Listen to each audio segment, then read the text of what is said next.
not what your country can do. For everywhere we look, there is work to be done.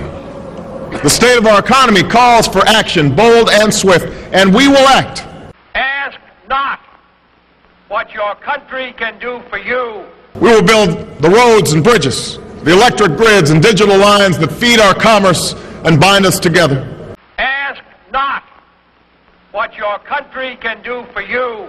We will harness the sun and the winds and the soil to... Ask not what your country can do for you. And we will transform our schools and colleges and universities. Ask not what your country can do for you. The question we ask today is not whether our government is too big or too small, but whether it works. Ask not what your country can do for you. Whether it helps families find jobs at Ask not what your country can do for you. a decent wage. Ask not what your country can do for you. Care they can afford, a retirement that is dignified. Ask not what your country can do for The you. bulk of the package is direct government spending. Ask not what your country can do for you. We are going to double alternative energy production. Ask not what your country can do for you. We're going to weatherize 2 million homes. We Ask not what your country can do for you. are going to create a much more efficient energy system. Ask not what your country can do for you. I think we can create a new green economy. Ask not what your country can do for you. We want to create a classroom for the 21st century. Ask not what your country can We do must for not you. forget that at this critical moment in time, we have to understand what the President is fighting for. Ask not what your country can do for you.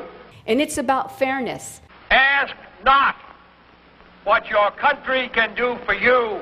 It's about fairness in the workplace. Ask not what your country can do for you. It's about fairness in education.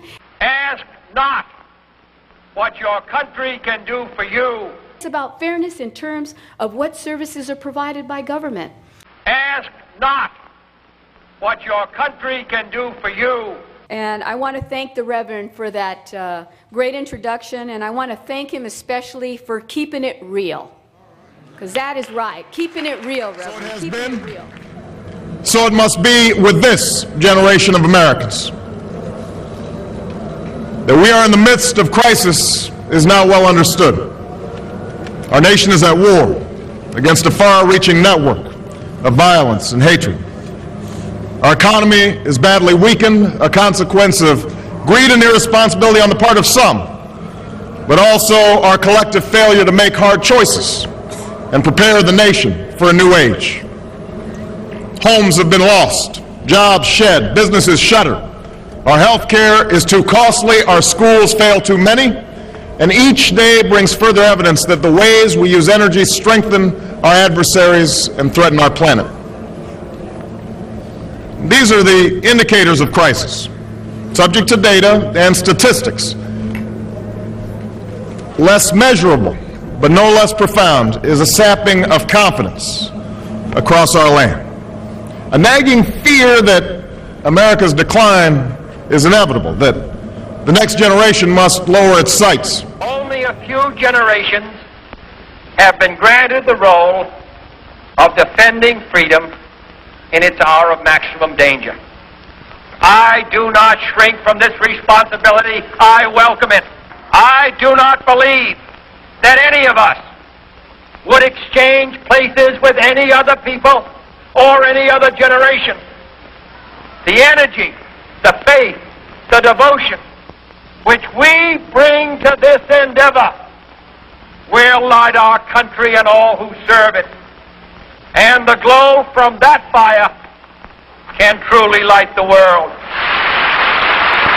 And so, my fellow Americans, ask not what your country can do for you, ask what you can do for your country.